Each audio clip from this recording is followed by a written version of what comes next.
Remember, they're changing my voice. Before I get into Matthew 17, okay, if you disagree with any interpretation, please put it in the comments with any viable counter argument. I've been discussing ideas about the Bible for years, every day with people. I know they have no viable counter argument, and they concede by their exact responses, whether directly or by saying something stupid that is illogical, or they'll say something dumb like that I'm not making sense when I'm talking in a way that everyone else in the comment section makes clear that they understand, right? It's stupid. All right, so Matthew 17, the transfiguration. Oh, also, if you think that I shouldn't post the videos where I'm angry, they fume me, so there you go. They reflect on being persecuted, then also put it in the comments. Matthew 17, the transfiguration. After 6 days, Jesus took with him Peter, James, and John, the brother of James, and led them up a high mountain by themselves. There he was transfigured before them. Right? Trans, right? Trains and trance. Right? The occultist wants people in a trance, and the top martial arts wants to train people. Transfigured. Transfigured. Figure it out, right? Who's in a trance? Who's in a military trance, police trance, cult trance, light worker trance, church trance? Okay, figure it out. He was transfigured before them. His face shone like the sun. Okay, some cheesy theater art way in Hollywood movie. Okay, in a Hollywood movie, no. In a martial arts way that reflects moral precision in the divine order. His face shone like the sun. And just like in Revelations, okay, his face is shining like the sun. And in Malachi 4, the sun in righteousness, I believe it's Malachi 4, it's Malachi. Okay, male A chi, male A si high.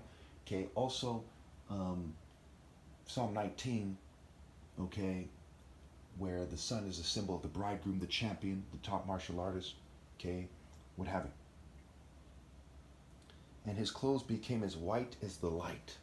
Okay, so light can also be white. So it gets confusing. Some people who worship the moon wear white, and some people who are referring to like the morning light, for example, wear white. And that is why I wear white when I wear white, but I don't speak in code. It's just what we all understand.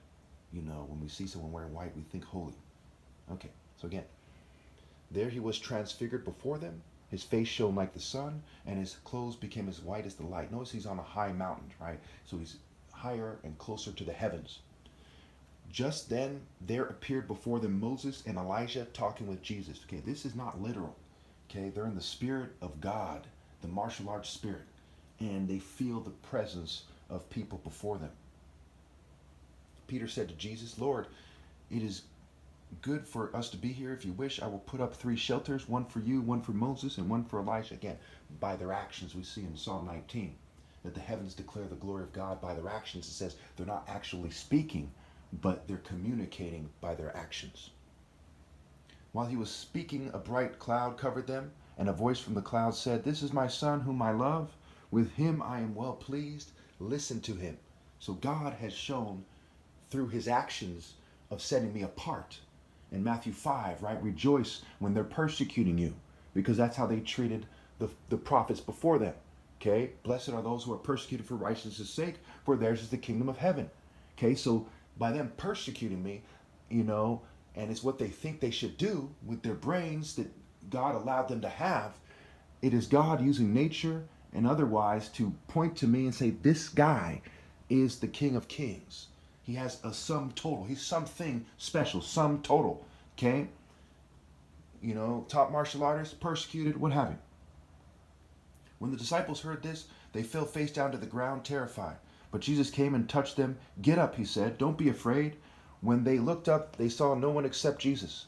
As they were coming down the mountain, Jesus instructed them, don't tell anyone what you have seen until the Son of Man has been raised from the dead. So the theater arts people, and it's satanic and it's occult and it's wrong. Okay, they're Aleister Crowley types in the church and otherwise.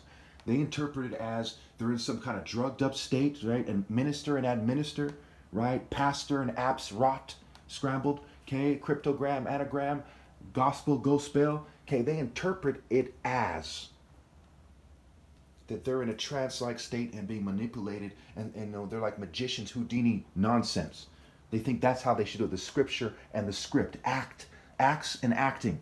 Okay. The disciples asked him, why then do the teachers of the law say that Elijah must come first? Jesus replied, "To be sure, Elijah comes and will restore all things. But I tell you, Elijah has come already. Elijah has already come. And they did not recognize him, but have done to him everything they wished. In the same way, the Son of Man is going to suffer at their hands." Right? The hands of the devil persecute the righteous. The righteous do not participate in it. Then the disciples understood that he was talking to them about John the Baptist. Notice, did he tell John to persecute him? Did he tell Stephen or Peter? Or you ever see him in St. Paul? No, he's saying don't persecute him.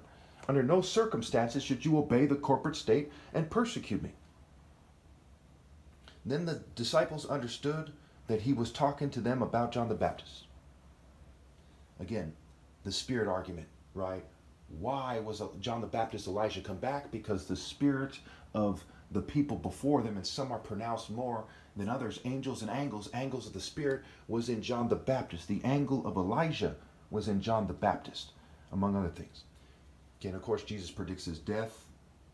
Okay, so a demon-possessed boy falls into the water and fire. Okay, this has to do with what ear, what spirit, right? The living water, the fire. Okay, it has to do with the consuming fire of God or being burnt by the beast. There's all kinds of parallels here. Jesus predicts his death, the temple tax.